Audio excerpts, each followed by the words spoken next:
निर्मला देव्यै नमो नमः। ॐ त्वमेव साक्षात् श्रीकल्की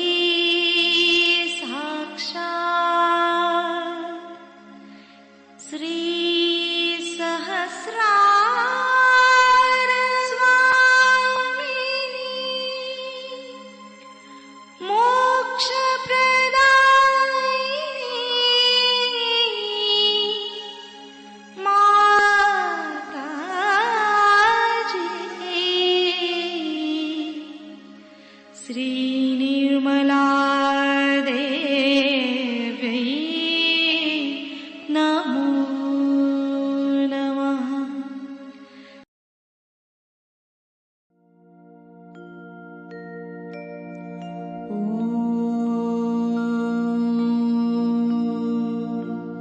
तमेव साक्षात् श्रीगणेश साक्षात् श्री आदिशक्ति माताजी श्री निर्मला देवै नमो नमः।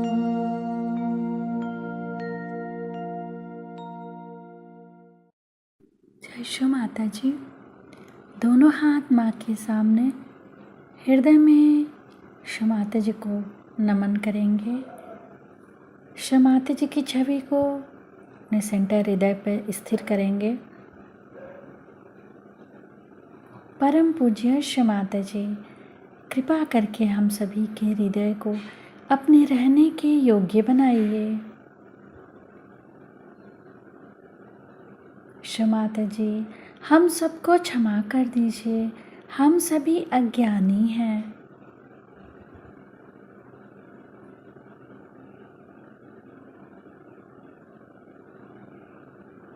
श्री माता जी, हमारे इस हृदय को और पावन कीजिए ताकि आप यहाँ आ सकें।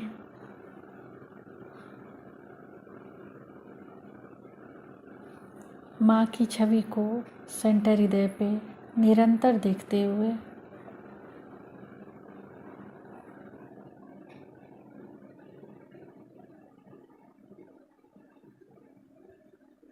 धीरे धीरे अपने संपूर्ण चित्त को दोनों हाथों को देखते हुए माँ से प्रार्थना, श्री माता जी कृपा करके हमारे दोनों हाथों की ओर देखिए।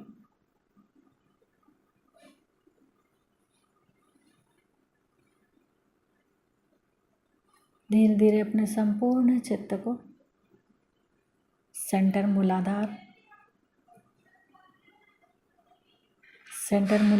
को अपने चित्त को वहाँ स्थिर करेंगे। श्री माता जी, आप ही तो श्री गौरी और गणेश हैं। कृपा करके हमारे अंदर श्री गणेश जी की निर्भयता दीजिए। श्री माता जी, हमारे अबोधिता और पवित्रता की रक्षा कीजिए।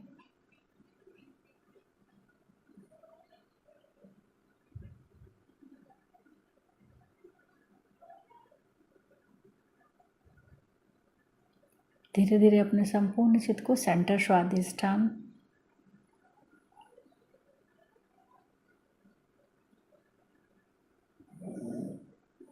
सेंटर नाभि, पूरा भवसागर,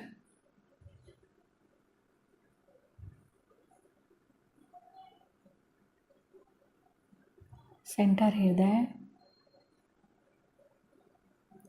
सेंटर विशुद्धि, फ्रंट आज्ञा, फ्रंट आज्ञा पर श्री निर्विचारिता मंत्र। ओम त्वमेव साक्षात् श्री निर्विचारिता साक्षात् श्री आदि शक्ति माताजी श्री निर्मला देव्यै नमो नमः।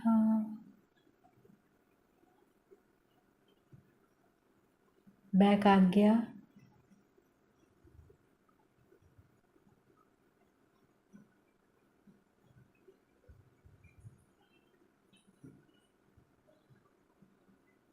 सहस्त्रार।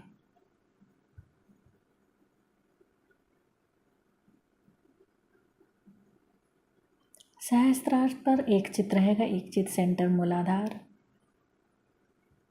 दोनों जगह एक साथ। सहस्त्रार से सेंटर मूलाधार,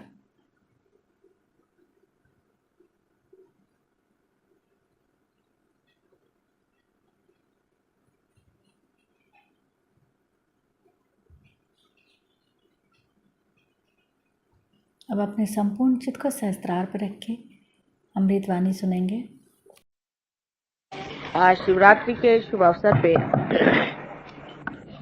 हम लोग एकत्रित हुए हैं और ये बड़ी भारी बात है कि हर बार जब भी शिवरात्रि होती है तो मैं दिल्ली में रहती हूँ। हमारे सारे शरीर, मन, बुद्धि, अहंकार, सारी चीजों में सबसे महत्वपूर्ण चीज है आत्मा, और बाकी सब बाह्य के उसके अवलंबन है। आत्मा में हम अपने पिता प्रभु का प्रतिबिंब देखते। कल आपको आत्मा के बारे में मैंने बताया, वही आत्मा शिव स्वरूप है। शिव माने जो बदलता नहीं, जो अवतरित नहीं होता, जो अपने स्थान में पूरी तरह से जमा रहता है, जो अचल, अटूट, अनंत,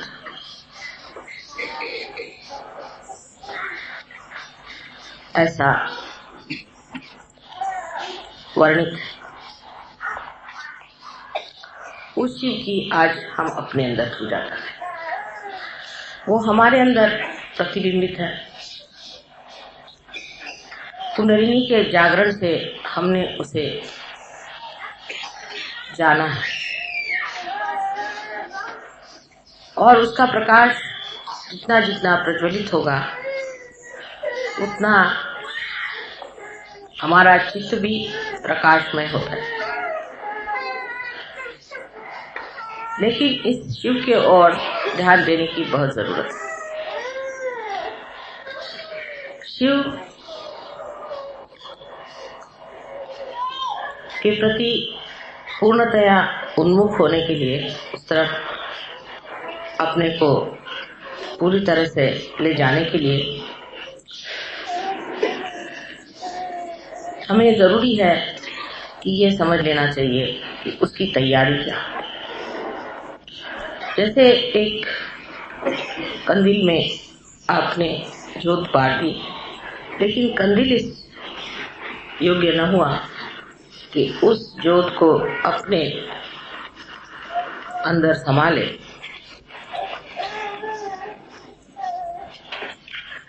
तो ये सब व्यर्थ है। ये सब कुछ व्यर्थ हो जाएगा, ये सारा कार्य व्यर्थ हो जाएगा। वो चीज जो हम झेल ही नहीं सकेंगे, अगर हमारे अंदर आकर गुजर गई तो इसके दोषी हम हो जाएंगे।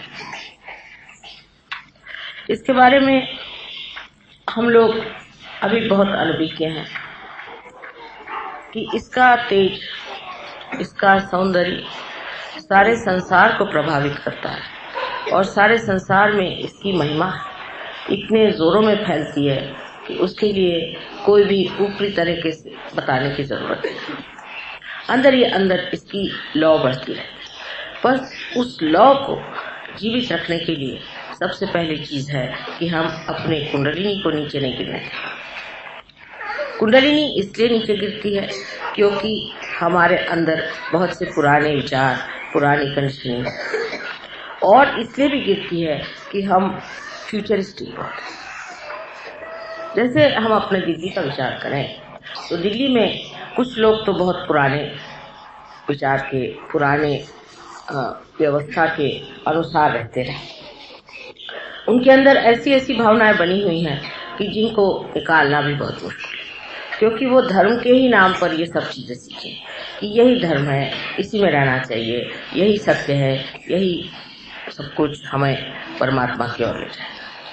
ऐसे जो लोग विश्वास लेके चले हैं उनकी भी कुंडलिनी बहुत देर ऊपर नहीं ठहर पाती, वो फिर खिंच जाती है लेफ्ट साइड। इसलिए सबसे पहले याद रखना चाहिए कि हमारी जो पुरानी धारणा है उन्हें हमें बहुत कुछ तोड़ना पड़ेगा। जो गलत चीज है, जो सही है उसे जरूर लेना, लेकिन जो गलत है उसे तोड़ना पड़ेगा। अगर हमने उसे तोड़ा नहीं तो कुंडलिनी ऊपर ठहर नहीं सकती, वो खिंच जाएगी। दूसरी बात जो दिल्ली में ज्यादा है, क्योंकि यहाँ लोग सरकारी हैं, यहाँ कार्य ज्यादा करते हैं, इंडस्ट्रीज हैं, सब कुछ राइट साइडेडनेस बहुत है, उसमें बहुत सी चीजें हमारे लिए बंधनकारी। एक तो हर चीज में हम जैसे कोई मिलिट्री के तरीके से चलते हैं। जैसे समय की बात है, अब बहुतों ने मुझसे कहा कि महाशिवरात्रि 5 बजे नहीं हो सकती, किसी ने कहा 4 बजे कर लो, उससे बस हमको मिल जाएगी। अब मैंने कहा भाई ये तो ठीक नहीं, कैसे किया जाए। अब आप शिव जी को मॉडर्न तो नहीं बना सकते, शिव जी के हाथ में घड़ी तो बंदी नहीं है। तो इस तरह से सबने हमसे कहा कि माँ किसी तरह से आप जो है आप ऐसा करें कि हमारी जो समस्या है वो सुलझ जाए। तो मैंने कहा कि क्या समस्या है? कहने लगे कि हमारी बस जो है वो टाइम से नहीं आएगी, तो आप ऐसा तो कर दीजिए कि बस टाइम से आ जाए, रात को 12 बजे आ जाए।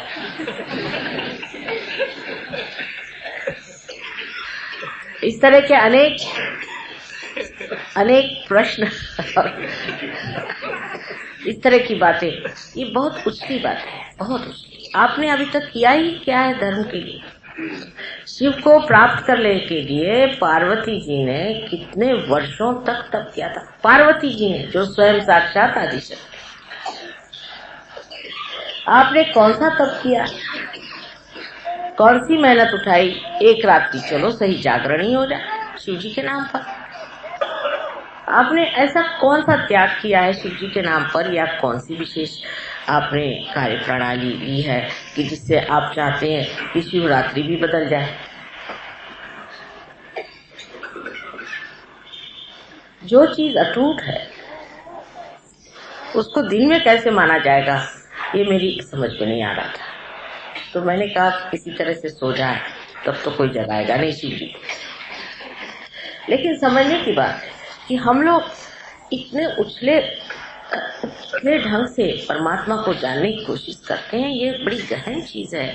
आपको पार तो करा दी। जैसे बड़े बड़े कुछ पहुंचे हुए लोग हमसे मिले तो हमसे कहने, माँ आपने इनको क्यों पार करा? हमको तो हजारों वर्ष लगे, मेहनत की, कितने जन्मों से हमने मेहनत की, तब के हमें वाइब्रेशन फूटे और आपने इनको ऐसे ही पार करा दिया। ऐसा क्यों किया?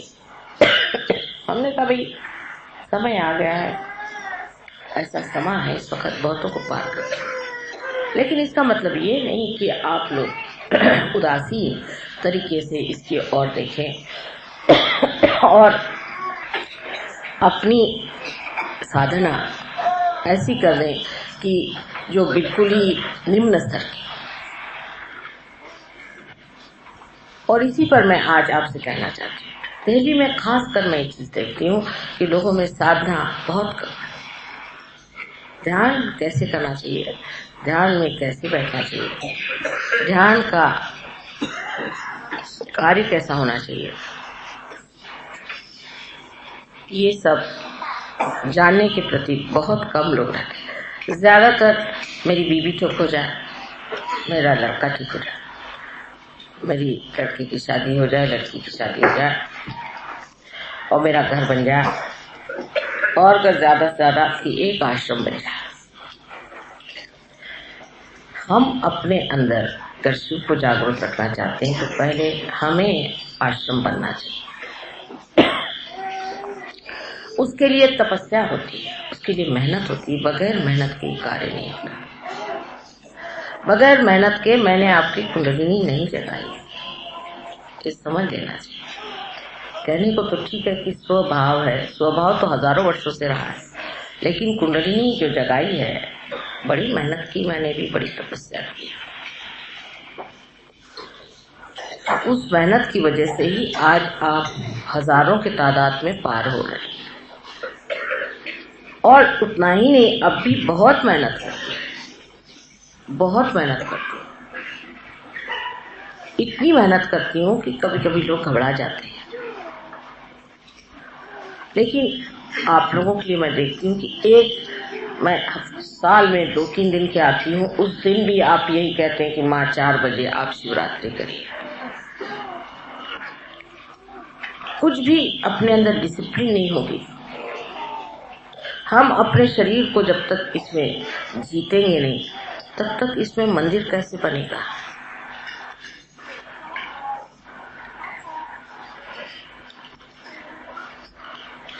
सहयोग उतने लोगों के लिए नहीं, गहनता इसमें चाहिए।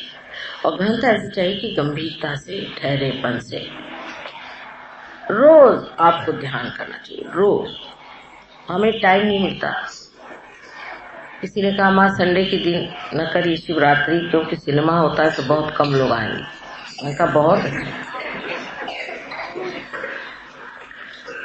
जो लोग सिनेमा की वजह से नहीं आएंगे वो बड़े अच्छा होगा, हमारे भला के। ये सब सुन करके कभी कभी मुझे लगता है कि सहयोग जो आज सबके सम्मुख खड़ा हुआ है, उसकी कोई कीमत लोगों ने की है या नहीं की है।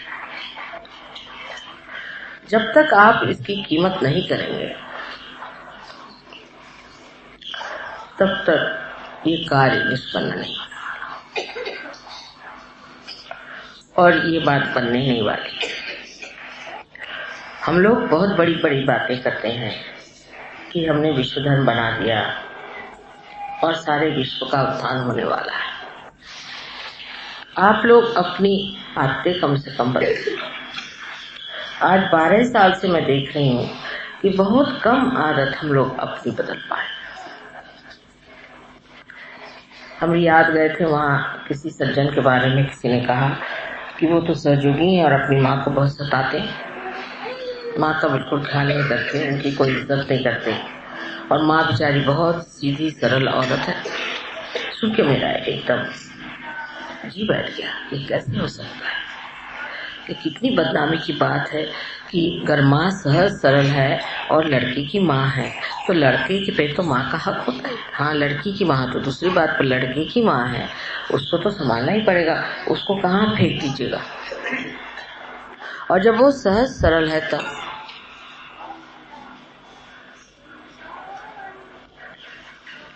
जब उसकी इतनी सी भी छोटी सी भी त्रुटि होती है तो दुनिया उसे देखती है। सहयोगी जरा सी भी गलती होती है उसे दुनिया देखती है।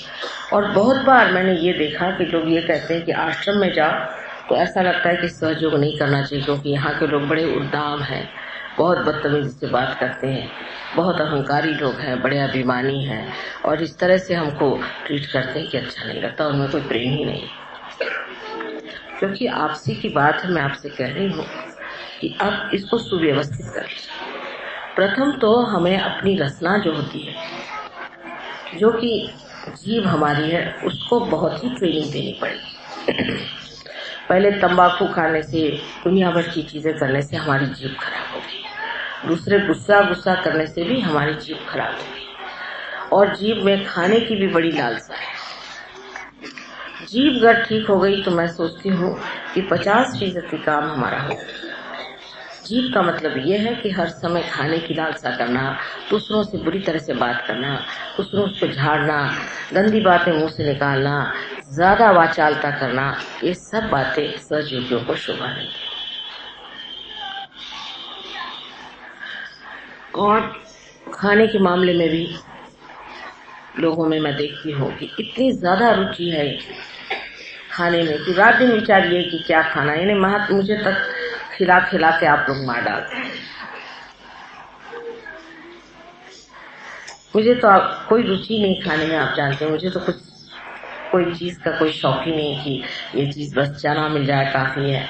आप तो जानते हैं मुझे खाने की कोई रुचि नहीं, मुझको समझ नहीं आता है कि इतनी क्या रुचि खाने की होती है। क्या मैं खाना बहुत अच्छा बनाती हूँ, लेकिन खाने की रुचि नहीं। तो आपके लिए मैं सामने बैठी हूँ, बोलते वक्त जो भी हो आप ऐसी बात करें जिससे दूसरों का हित हो। लेकिन नहीं है, ऐसा नहीं होता है। और एक बिल्कुल उथलेपन में पहले तो अपनी जीभ को ही ठीक करना है। अपनी जीभ जो है एक मधुर स्वरों में, मधुर शब्दों में बांधनी चाहिए। उसका एक तरीका है, आप शीशे में बैठकर अपने से ही मीठी मीठी बातें करें, कोशिश करें। क्या आप अपने से तक मीठी मीठी बातें कर सकते हैं कि अपने से भी गाली गलौज करते हैं? आप पहले अपने को प्यार करना सीखें। फिर टाइम बे टाइम जो आप लोगों में एक बड़ी बीमारी है कि टाइम, अब यहाँ तक कि अब शिवरात्रि का भी टाइम अब मानना पड़ा। तो ये तो हद हो गई भाई, शिव जी के ऊपर में आपकी गवर्नमेंट नहीं चलती। और इसलिए हमको समझ लेना चाहिए कि हम कहाँ तक, कि हम भगवान पर भी टाइम लगा रहे हैं। जिन्होंने टाइम बनाया उन्हीं पर हम टाइम लगा रहे हैं। और सारा टाइम बचा के करते क्या है, यही मुझे समझ नहीं आता। आप कितनी देर ध्यान करते हैं, कितनी देर आप प्रगति करते हैं। ये जो राइट साइड एटीट्यूड है, ये भी बहुत जरूरी है। इससे भी आदमी इतना एग्रेसिव हो जाता है कि उसको ये भी नहीं अंदाज रहता कि हम साक्षात परमात्मा से ही झगड़ा लिए। इसको भी आपको घटाना चाहिए, धीरे धीरे इसको डिसिप्लिन करना चाहिए। इससे आप अनेक काम कर ले, अनेक काम आपके हाथ से हो जाएंगे। और अगर आप टाइम की पाबंदी रखेंगे तो होगे ही नहीं, कभी नहीं हो सकता। और खासकर इस देश में तो बिल्कुल ही नहीं होता। और जिन देशों में इतना टाइम बांधा था वो सिर्फ युद्ध के लिए, कि वो युद्ध में आ रहे हैं, अगर 11 बजे तो हम 10:30 बजे जाकर उनको कत्ल करते। सहयोग में कोई युद्ध नहीं है तो प्रेम की बात है। प्रेम में टाइम किसको याद रहता है? आपको पता नहीं, पहले शिवरात्रि की पूजा करीबन कुछ नहीं तो 8-8 घंटे होती थी। तो कभी कभी हम 9 घंटे एक जगह बैठे, 9 घंटे एक बार भी उठे नहीं। ऐसा भी रिकॉर्ड आपके दिल्ली में है, 9 घंटे कंटिन्यूस।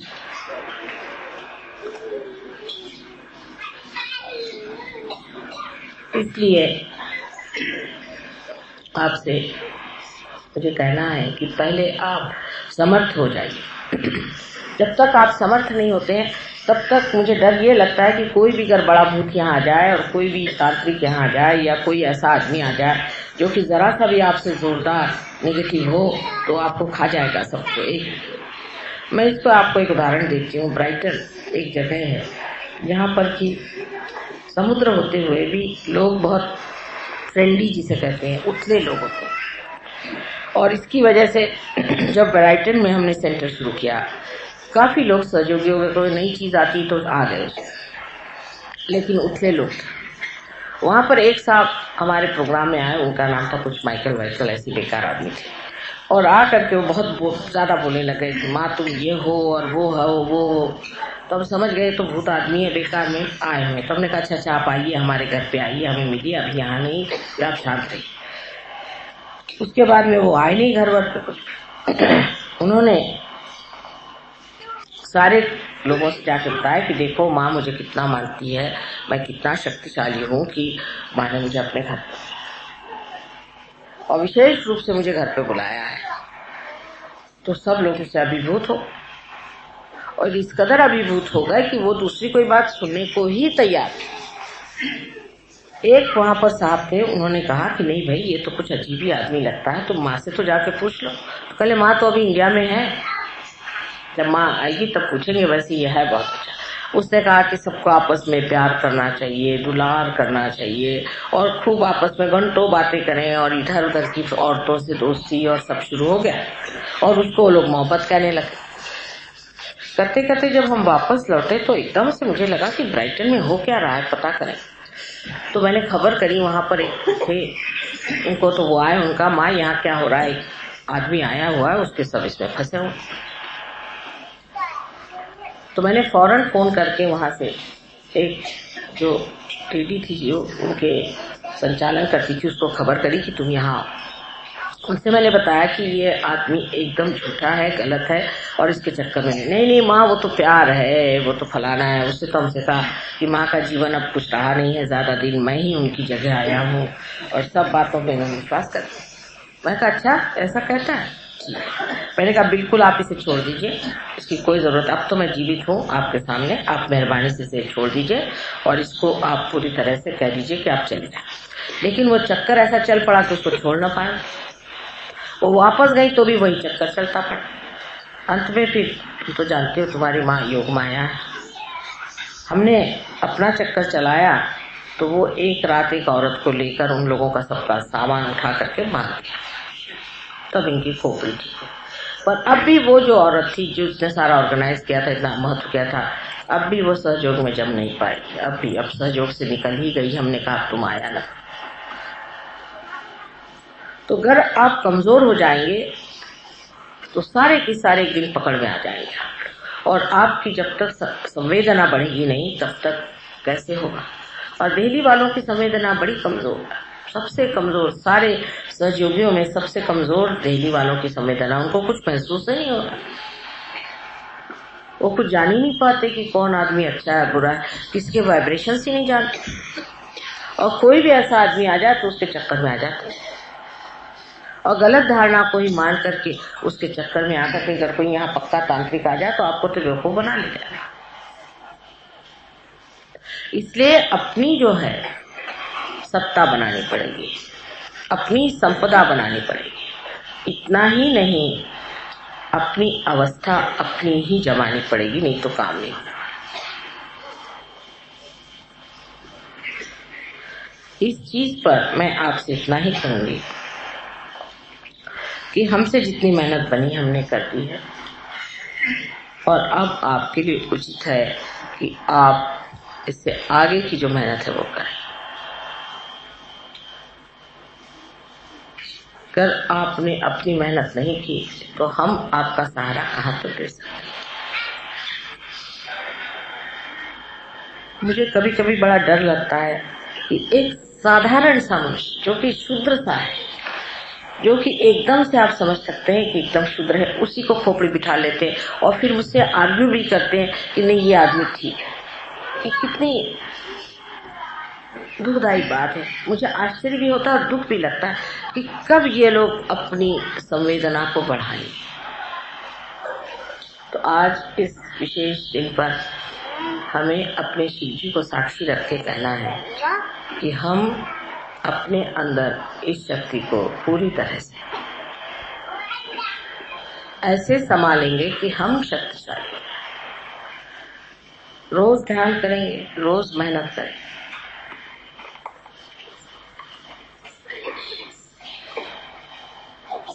अगर ये वचन हो जाए तो मेरे ख्याल से किसी की मजाल नहीं कि आपके ऊपर हाथ चलाए या आप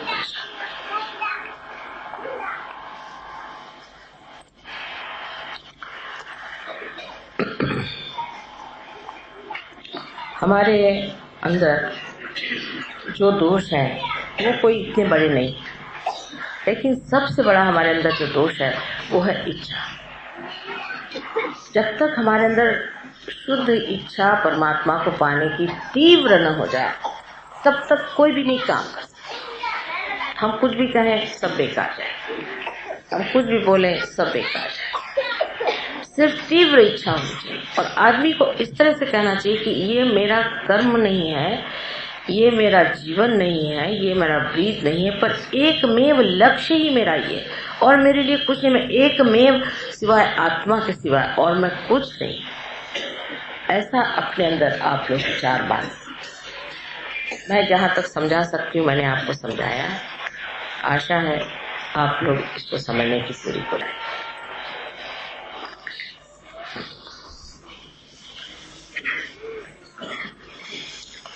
अब हम लोग सबसे पहले श्री गणेश का पूजन करें। श्री गणेश का पूजन बहुत थोड़ा सा करने का है, ज़्यादा देर नहीं।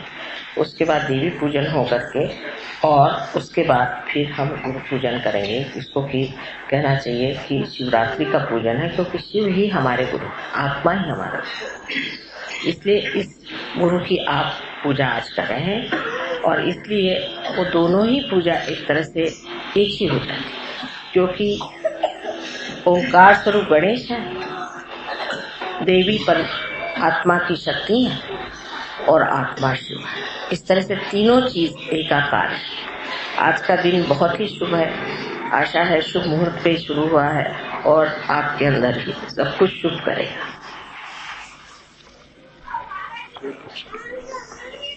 शिव जी के पूजन में सभी चीज गर्म इस्तेमाल होती है अधिकतर, और उसके बाद ठंडाई दी जाती है। वजह यह है कि शिव जो है वो हिम से भी ज्यादा ठंडे हैं और उनको गर्म रखने के लिए उनको सब तरह की गर्म चीजें दी जाती है। हम लोग गर्म हैं, इसलिए हमें ठंडे करने की चीजें लेनी पड़ती है। और जो आप एकदम कल बहुत लोग एकदम से ठंडक बहुत आ गई, बहुत लोगों को बहुत ठंडक लगी, लेकिन फिर गर्म हो गए, फिर ठंडे गरम चलते हैं। जब ठंडे हो जाएंगे मामले, तब सोचना चाहिए कि शिव का तत्व हमारे अंदर जागृत हो गया। तो आपको गर्म लेने की जरूरत नहीं है कि आप कोई कहने लगा कि शिव जी जो तो भंग पीते थे तो हम पियेंगे, आप कोई शिव जी नहीं, तो फिर आप धतूरा भी खाइए, और वो नहीं होता तो जहर भी पी के दिखाइए, क्योंकि शिव जी ये काम करते थे इसलिए हम भी करेंगे। ये जो लोग कहते हैं उनको पहले देखना चाहिए आप क्या शिव जी हैं? आप क्या हलाहल पी सकते हैं? क्या नहीं पी सकते। जब वो नहीं हो सकता है तो फिर उनके साथ मुकाबला करने में क्या अर्थ है? इतना ही हो सकता है कि उनके चरणों में हम शरणागत हो सकते हैं, और यही होना चाहिए। कोई चीज ठंडी ले ली और उसके बाद आपने गर्म चीज ले ली तो बदन पे शीत, वो जो शीत है जिसे आर्टिकेरिया कहते हैं, इस तरह की जितनी एलर्जीज है ये शिव जी के दोष है। और उसमें आपका इलाज है, आप गेरू बदन पे लगाएं, या चाहे आप थोड़ा गेरू घिस के ले, जिसको एलर्जीज होती हैं उसको सबको गेरू घिस के लगाएं। गेरू घिस के बदन पे लगा ले, या उससे खा भी सकते 7 मरतबा उसको अगर घिसा जाए और घिस करके चंदन के जैसे और उसे खाया जाए तो आपकी एलर्जी ठीक हो जाती है, क्योंकि फिर वो गेरू गर्म होता है, कैल्शियम है। यही भस्म भी जो है वो व्यवस्थित रूप से बनाया गया हो, किसी हवन में से निकाला गया हो, तो उसको भी अगर आप इस्तेमाल करें तो आपकी एलर्जी ठीक हो जाएगी। इस वक्त माँ को भी इसलिए चढ़ाया जाता है को, क्योंकि उनके अंदर भी इतनी शीत है कि बाहर की गर्मी से हो सकता है कि उनके ऊपर एलर्जीज आ जाए और उनके बदन में उस तरह की चीजें न हो जाए, इसलिए उनको गर्म रखा जाता है। एलर्जी तो नहीं होती है, लेकिन अगर पूरी तरह से गेरू और भस्म नहीं रखा जाए तो हमारे तक हमने देखा कि हमारे पैर में एकदम से आर्टिकेरिया हो जाता है, यानी एक उसकी जरूरत होती है। उस वक्त टेम्परेचर बहुत लो होता है, इसलिए गेरू की जरूरत होती है, गेरू और भस्म की जरूरत होती है। ये नए लोगों में होता है, पुराने लोग नहीं करेंगे कभी। अब सब लोग आके जम जाएंगे, जैसे हम अंदर गए सब लोग लाइन से खड़े हो गए। ये चीज दिल्ली में ही होती है, अभी बता, मैं कहीं और नहीं माने नहीं, क्योंकि जो चीज हम कहते हैं बड़ा गहरा अर्थ होता है। मैं नहीं चाहती कि आप पे गणों का परिणाम आ जाए। एक बार हम अहमदाबाद गए, वहां पर किसी घर ठहरे, तो हमने उनसे कहा कि देखो हम जा रहे हैं, लेकिन हमारे पलंग पे 3 दिन किसी को सोने मत दे।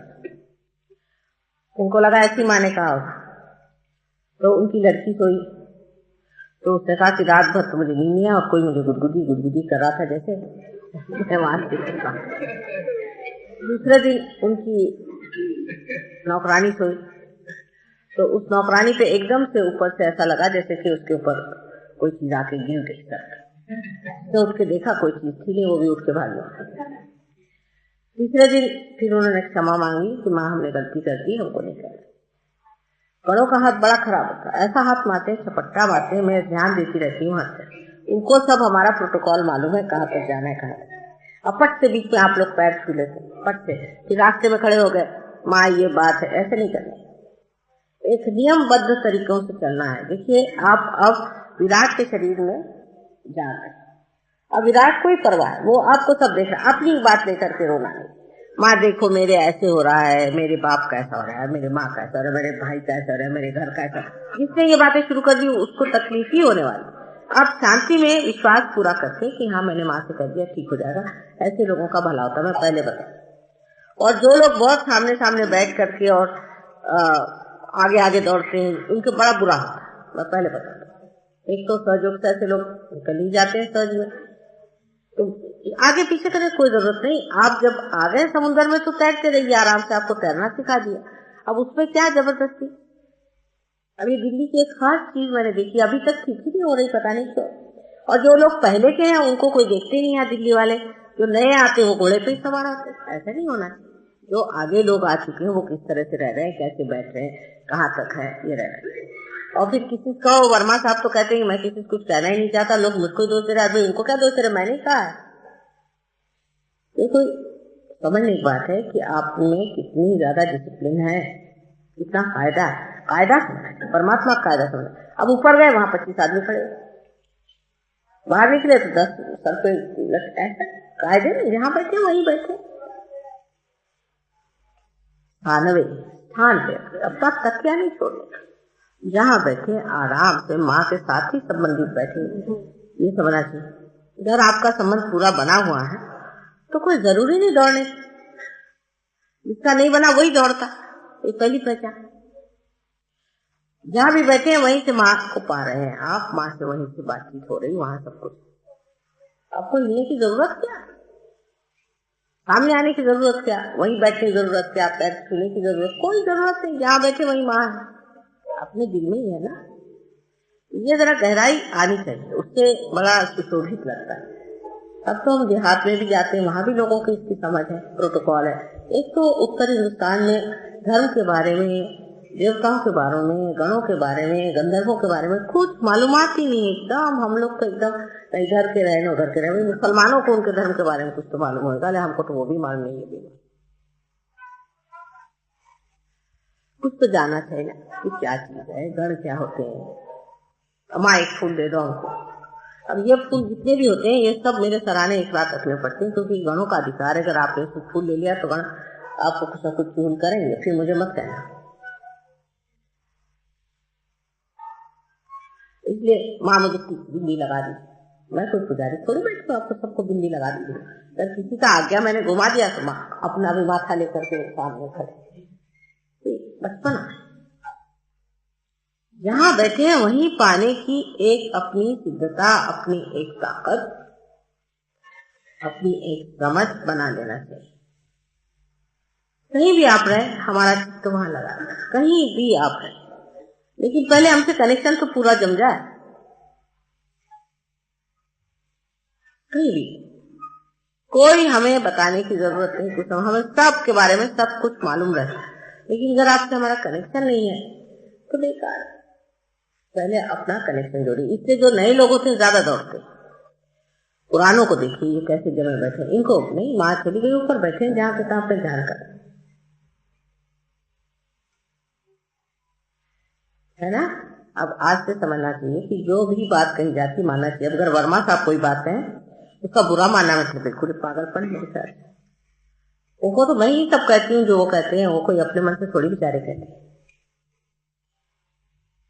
तो फिर कहेंगे कि वहाँ कोई प्रेम ही नहीं। आप आते साथ आपको सर पे बिठा लीजिए, यहाँ कोई वोटिंग थोड़ी होने वाला है कि आपसे कोई चापलूसी करेगा, आइए जी बैठिए, ये कुर्सी पे बैठिए, आपके लिए तखत लगाते, तो नहीं होगा। आप अगर कायदे से नहीं रहेंगे तो बताया जाएगा। यहाँ कोई बड़ा छोटा नहीं देखा जाता, कायदे से रहना और न रहना ये चीज है। कौन कायदे से है, कोई कायदे से नहीं है, वो बताया जाता है ये कायदा। तो अगर परमात्मा के साम्राज्य में आए तो वहां का कायदा भी समझना चाहिए। और सबसे ज्यादा उसी जगह मदद होती जहाँ लोग नम्रता पूर्वक सर्व स्वीकार्य करते। अगर आप शक्ति को स्वीकार ही नहीं करेगा तो शक्ति कार्य कैसे करेगी? सीधा ऐसा। यहाँ पर बहुत से लोग ऐसे हैं जो पुराने हैं, जो जानते हैं जो क्या है। आप उसको प्यार से समझिए, बात क्या है। जैसे एक नवीन अनुभव आया है, इस पे अगर जमना है उस नवीनता को अपने ही मन से। बहुत से लोग चलते हैं, उन्होंने कहा कि अपने ही मन से कोई साहब भाषण देने खड़े हुए, अपने ही मन से ऐसे नहीं करना। ये कि जो अब वर्मा साहब है, समझ लीजिए, अगर हम उन्हें यहाँ का लीडर मानते हैं, अब समझ लीजिए, तो हम सबसे संबंध नहीं कर सकते ना। हम तो सिर्फ वर्मा साहब से कर सकते हैं, या कोई भी जो आदमी होगा उस एक ही से तो कर सकते हैं। अब उसी को हर बार परेशान करना, ये कोई सहयोग नहीं। सहयोग में लीडर को बिल्कुल नहीं चैलेंज किया जाता, और जो करते हैं वो गिर जाते, क्योंकि हम लीडर को जानते हैं ये कितने गहरे पानी। हमारा उनसे संबंध है, हम जानते हैं। अब हर आदमी यहाँ लीडर होने वाला नहीं है सर। जो लीडर का मतलब ये नहीं कि कोई ऊंचे हो गए या कुछ, पर वो जानकार है, उनका हमारे से संबंध बना हुआ है। उनको कोई बात हो तो हमसे वो डायरेक्टली कहते हैं, ये मतलब। उसका ये मतलब नहीं कि वो कोई आपके खोपड़ी पे बैठे हो, ये बात है। लेकिन अगर वो गलती करेंगे तो मैं तो पकड़ूंगी उनको कि बस आप जो भी वो करें बिल्कुल जैसे कोई हमारे हाथ है इस तरह से करें, इससे कोई भी आदमी उनको चैलेंज न करे।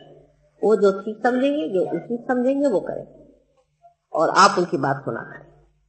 ये बात बहुत जरूरी है। फिर दूसरा ये भी है कि छोटे छोटे उम्र के भी लड़के आ जाए, वो अपने को एकदम अफलातून समझ ले आते। ये बेकार बात है। बड़ों का मान रखना अपने देश की संस्कृति का एक लक्षण है। ये नहीं कि एक छोटे से कल खड़े हो गए और बकने शुरू कर दिए, उसे सारा तहस हो जाता है। हो सकता है कि जो यहाँ के बड़े लोग हैं वो भी अपना कॉन्फिडेंस खो दे। आप अगर अपने बड़ों पर हंसना शुरू कर दे, उनका मजाक शुरू कर दे, तो वो कुछ भी नहीं कर, उनको कुछ भी ना समझे, अपने मन से जो चाहे सो करने लग जाए। और फिर ये सोचना है कि कलेक्टिव जो आदमी होता है उसका संबंध जो है एक पूरे से होना चाहिए। जैसे ब्रेन से आपका संबंध है, बीच में सब चीजों। अगर आपका ब्रेन से ही संबंध टूट गया तो हो नहीं सकता। अच्छा, ब्रेन का जिससे संबंध है उससे आपका संबंध टूट गया तो भी हो नहीं सकता। इसका मतलब आप मैलिग्नेंट हो गए, कैंसर हो गए। ऑन योर ओन नहीं हो सकते आप सहयोग में, सब एक के साथ जुड़े हुए हैं इस तरह। इसके लिए थोड़ा सा आपको थोड़ी नम्रता। अभी कोई जब बड़ा काम यहाँ निकाले तो बनेगा नहीं सहयोग का, मैं बता।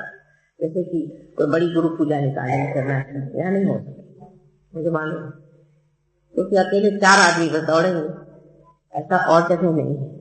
हाँ, हालांकि वहां मैंने मेहनत ज्यादा करी है, मैं मानती हूँ। आप लोग अगर मेहनत करें तो उनसे भी आगे जा सकते हैं। और आपस में एक दूसरे का आदर करना चाहिए। आप सब संत साधु बड़ा एक दूसरों का आदर करें। एक संत को अगर पता हुआ कि दूसरे संत आए तो बहुत आदर से आप वाकई संत साधु, आप पहुंचे हुए, आपको उसी तरह से रहना चाहिए, उसी शान से रहना चाहिए। बोलते ज्यादा नहीं है, किसी पे आक्रमण नहीं करते, जहाँ बैठे वहीं आराम। अपना तकिया तक तो छोड़ते, अगर जंगल में कहीं बैठे तो वहीं बैठे रहते, और सेवा में तत्पर होना चाहिए। Raga Durga, please put your attention on heart. I think I don't have to say something about Raga Durga. The name is enough itself. Durga, Raga for the mother, which comes from your heart. Raga Durga.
Oh